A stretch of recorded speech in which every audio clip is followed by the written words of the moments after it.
C'est la centième interview. J'ai déjà pas mal de travail et aussi également pas mal de choses à faire, mon nouveau format, les autres chaînes. Non, techniquement, je vois pas quoi faire, surtout que l'intrigue principale va prendre beaucoup de temps. Dis-moi si tu veux. Ceci, ça peut compter comme un épisode spécial, non? Et puis, même de notre côté, on a un peu du mal au niveau du tournage. Ça a mis du temps, tout ça. J'espère qu'on va mettre quand même mon perso à l'avant. Bon, Carmen a écrit notre texte, alors, c'est... Je suis le grand méchant, blablabla, etc. Non mais sérieux, qui fait les scripts, bordel? Fais ce qui te semble le mieux, Dylan.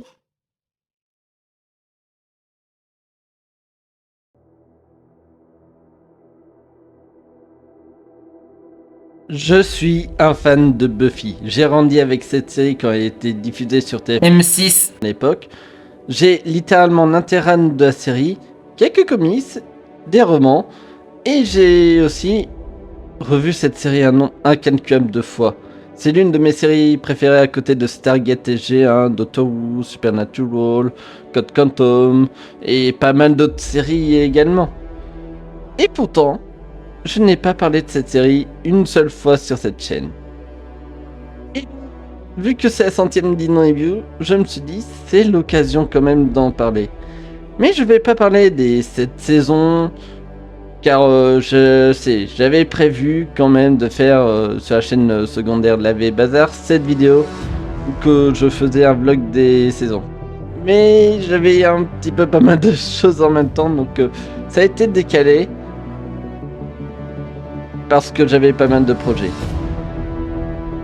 Et le pire c'est que c'est pas fini en plus parce que j'avais quand même aussi d'autres choses à analyser et aussi d'autres projets en cours.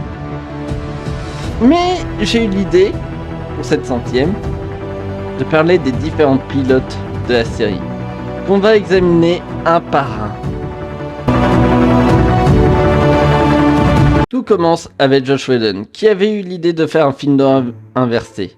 Une sorte de parodie en quelque sorte, où c'était la demoiselle en détresse qui combattait les monstres.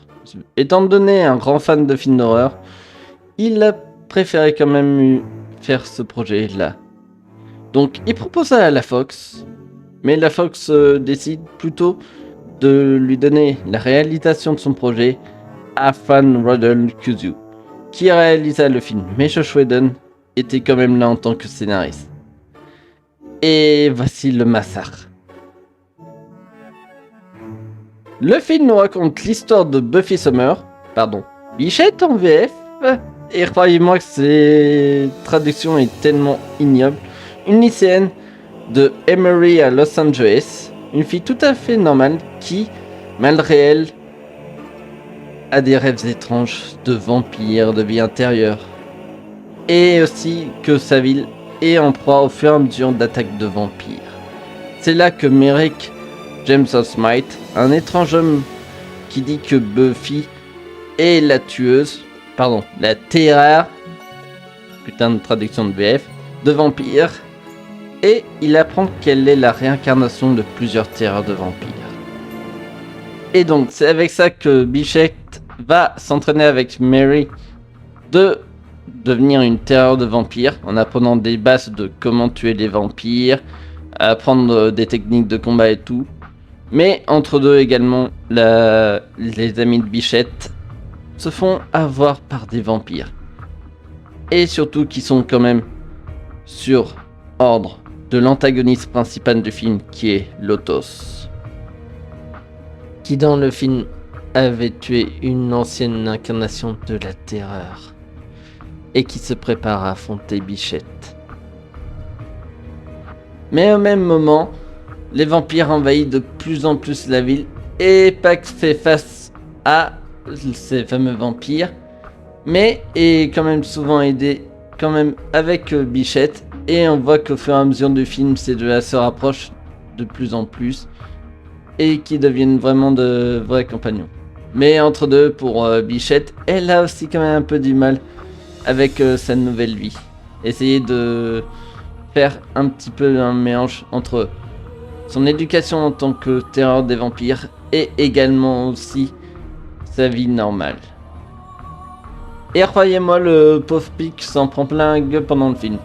Mais ce n'est pas au bout de leur surprise, car lors d'un match de basket, un vampire s'introduit et terrorise bien évidemment les personnes. Et anecdote amusante, l'un d'entre eux est joué par Ben Affleck. Ouais, bien avant son rôle de Batman dans le Snyderverse, mais bon. Il le poursuit et font face à Lotos. Et donc malheureusement Merrick et Bichette se font face, mais Merrick se sacrifie pour Bichette. Et Lotos laisse partir Bichette pour se préparer pour son combat final. Et après ça, Bichette hésite d'aller au bal. Elle essaie de voir ses amis, mais ses entre guillemets amis ne comprennent pas du tout ce qu'endure la pauvre Bichette. Et c'est sans hésiter avec quelques conseils de Pic. Puis plus tard, Bichette va au bal et profite du mieux qu'elle peut. Mais c'est sans compter l'intervention des vampires et donc de Lotos qui vient s'amuser un petit peu à la fête. Et donc Michel reprend du pot de la bête et tue un maximum de vampires. Et c'est sans compter également aussi sa vengeance pour la mort de Merrick qu'elle se concentre directement sur Lotos. Elle tue son second. Et après une scène assez dérangeante de la mort de son fidèle Spears, et je déconne même pas, hein, c'est même devenu un gif. Et donc le combat final contre Lotos est enfin arrivé. Lotos essaie de manipuler Bichette, mais Bichette réussit à reprendre du poil de la bête en se souvenant d'un des enseignements de Merrick. Et on croyait l'avoir vaincu, malgré qu'il y a quand même pas mal de vampires qui font du rabuche dans le bal. Et malheureusement, pour les vampires, c'est un peu capoute. Mais Lotos est toujours vivant. Et c'est avec un dernier combat entre Bichette et Lotos que ça conclut également aussi le film. Parce que un bon petit coup de poignard dans le cœur et ça le tue directement. Devant littéralement tout le monde dans le bal, mais bon. C'est Bichette, hein. Et ça se finit sur Bichette qui accepte sa nouvelle vie et qui essaie à la fois de vivre entre sa vie d'étudiante et également sa vie de terreur des vampires. Ce film est une horreur. Je vous ai fait un résumé assez rapide parce que je sais que pas mal de gens en ont parlé dessus. Il y a pas mal d'acteurs qui sont quand même assez... Pourtant il y a des bons acteurs, quoi. Il y a pourtant de bons acteurs, mais ils jouent super mal. Bah oui. Ils essaient de faire de leur mieux. Mais tellement c'est bof. Pourtant il y a du bon comme Donald Sutherland qui fait un bon Merrick, ou bien Rutger Hauer qui, malgré qu'on l'a connu plus tard dans de meilleurs rôles, il essaye de faire un Lotos assez charismatique, mais malheureusement ça ne fait pas de lui un bon méchant dans ce film. Il est trop cliché, on voit qu'il joue mal, et j'ai envie de dire que c'est quand même assez triste parce que franchement, certes c'est un vampire assez cliché, mais il aurait pu faire mieux. Et le pire c'est qu'on peut pas lui en vouloir, hein. Et bien sûr Chrissy Swanson aurait pu être une bonne Buffy, mais malheureusement on a du mal à s'attacher à elle.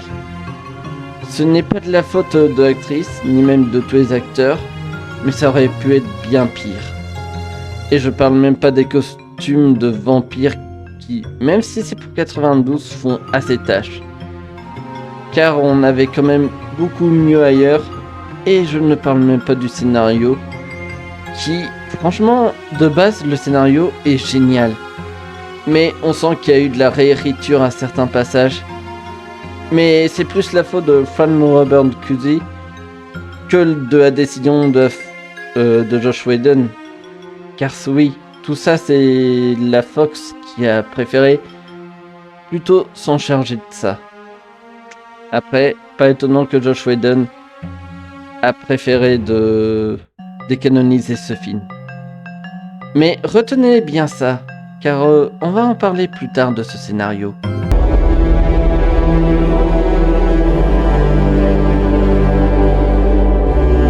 Joss Whedon ne perd pas espoir et espère enfin de voir son œuvre voir le jour. Ainsi, il créa son propre studio, Mutant Enemy Inc. Et vu qu'il est toujours sous contrat via la Fox, il travailla sur un prototype de pilote pour une série TV, sur Buffy.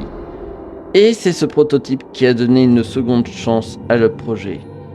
Avec bien sûr de nouveaux acteurs, comme Sarah Michelle Gellar, qui était plus connue à l'époque pour des pubs, et aussi dans All My Children, qui a tapé comme un œil de Joss Whedon, et aussi surtout Charisma Carpenter, qui malheureusement avait auditionné pour le rôle, mais qui a eu le droit au rôle de Cordelia dans la série, et surtout pour le pilote. Pour le pilote, on change de lieu. Ça se passe littéralement dans une ville fictive, dans la ville fictive de Sunnydale. Après les événements du film Buffy, elle a été envoyée à Sunnydale pour continuer ses études et ses chances en vampire.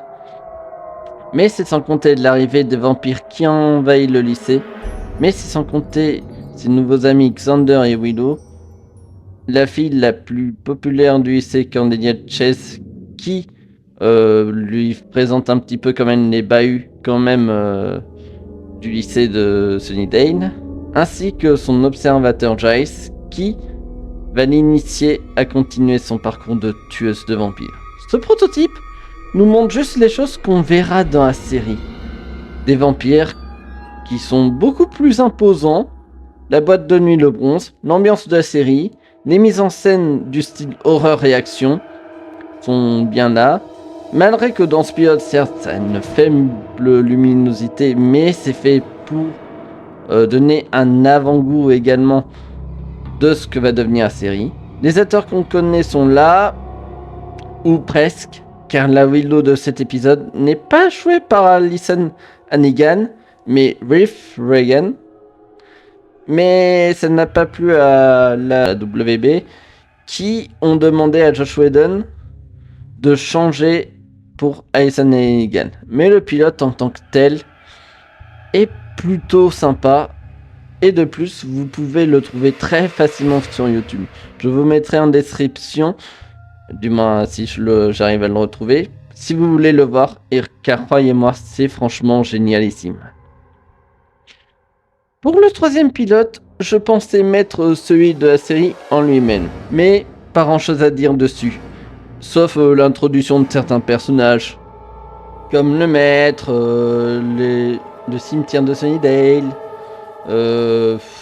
pas mal de choses comme même par exemple des sujets qui vont venir plus tard dans la saison, ou même également Xander avec certains de ses amis qui se sont transformés en vampires, malgré qu'on le voit légèrement un peu dans le pilote et tout, mais c'est plus remis dans le contexte, le maître qui lance sa moisson, le combat en boîte de nuit, bon bien sûr également on voit là pas mal de choses dans le prototype, mais là c'est beaucoup plus rond et plus développé que dans le pilote. Et bien sûr aussi, j'ai oublié de dire qu'il y avait aussi le personnage de Julie Benz qui joue son rôle de Darla qu'on voyait déjà dans le prototype, mais que cette fois-ci c'est l'introduction également du personnage, surtout qu'on verra son importance dans la série Angel, et également aussi ce dernier aussi qu'on revoit quand même petit à petit dans ces deux épisodes. Malgré que ce soit en deux parties, les épisodes sont vraiment géniaux et c'est quand même d'un très bon pilote. Après, c'est pas la première fois qu'on voit des pilotes en deux épisodes. C'était très à la mode à l'époque dans les années 90 et 2000. Enfin, surtout vers le niveau de la fin des années 90. Bref, je vous recommande la série. Vous pouvez la retrouver très facilement, que ce soit en cash ou même également aussi sur Amazon Prime qui a été rajouté dernièrement. Après, je sais pas s'il est sur Disney+, mais s'il y est, bon bah foncez-y. et surtout regardez l'intégralité de la série, elle vaut le coup d'œil.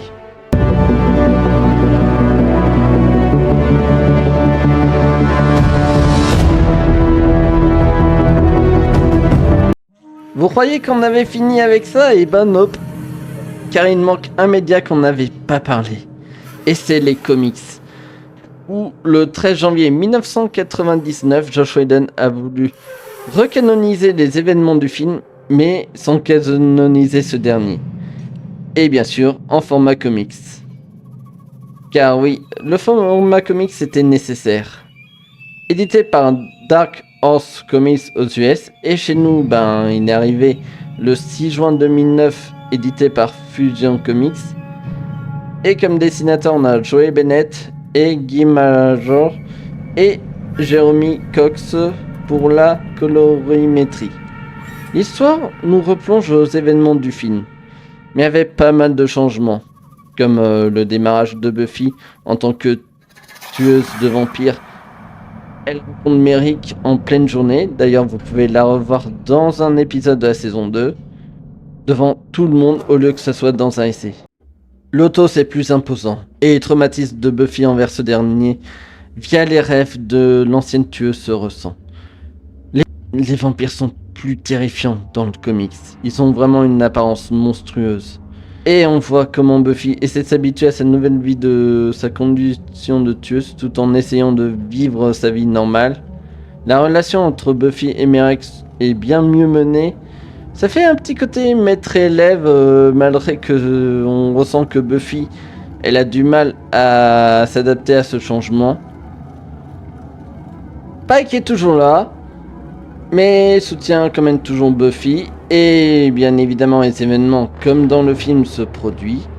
D'ailleurs la mort de Merrick est beaucoup mieux menée car sa mort est littéralement en arrière-plan. Mais c'est en voyant la réaction de Buffy qui laisse passer son mentor se faire tuer par le vampire. Et ça leur mis beaucoup de regrets. Après, on ressent quand même toujours la scène où que Buffy essaie de se consoler auprès de ses amis, entre guillemets, mais on voit que c'est pas comme dans le film.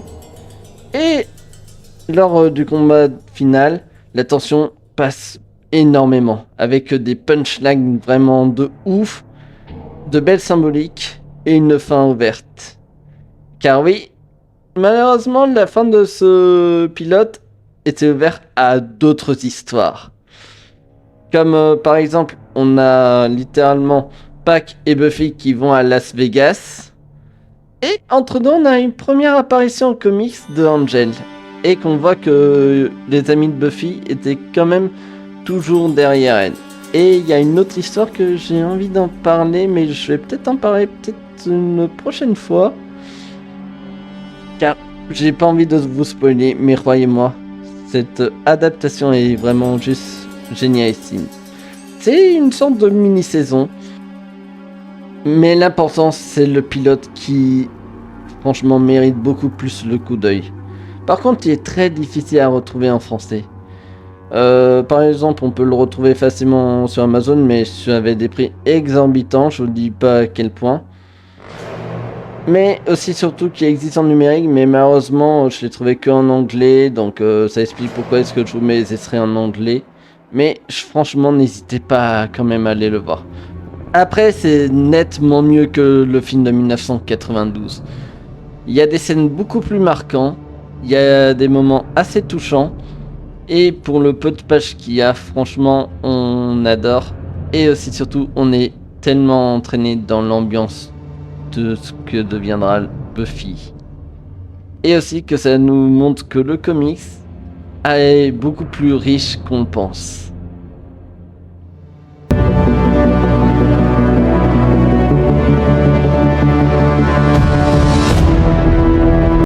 Alors celui-là il n'était pas du tout prévu à la base, mais il y avait un autre projet annulé. Et ça aurait pu être aussi un bon pilote, mais il n'existe que en prototype et facilement trouvable sur internet, d'une série animée sur Buffy, qui aurait pu sortir en 2002, mais ça a été annulé, sans doute à l'époque qu'il y avait la saison 6 de Buffy et la saison 3 qui était de Angel qui était en production.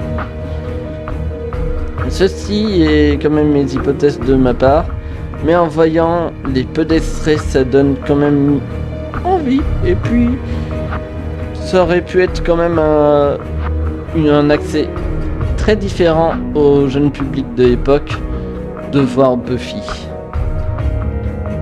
Mais franchement, c'est vrai que c'est un peu dommage. Mais bon, c'est dommage. Ça aurait pu être une bonne série, ou même un très bon projet, qui est très différent quand même de la série peut-être qu'on la connaît. Mais ça aurait pu être soit un bon spin-off ou une bonne alternative également à l'histoire de Buffy.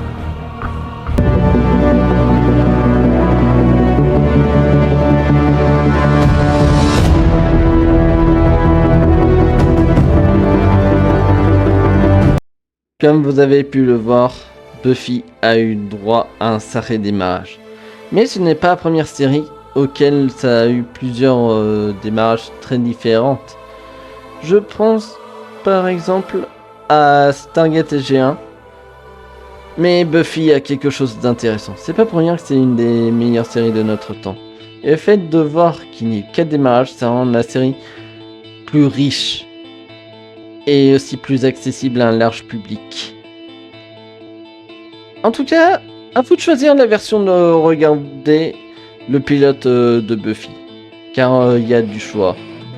Certes, la plus accessible, c'est certes la série de base, mais je pencherai plus également pour le comics, parce que franchement, le comics est un bon démarrage, et que ça nous montre également un petit avant-goût de comment Buffy a pu être la tueuse de vampires telle qu'on la connaît.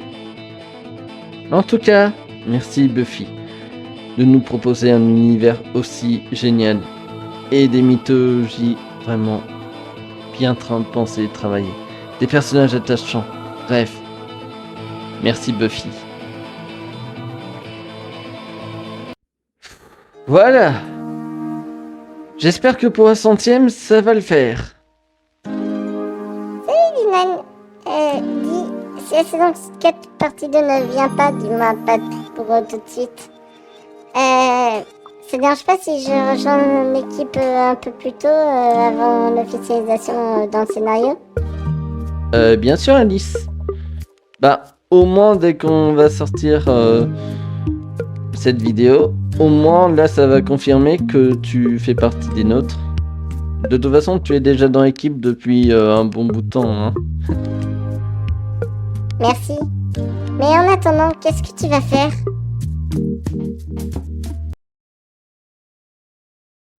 Une nouvelle émission.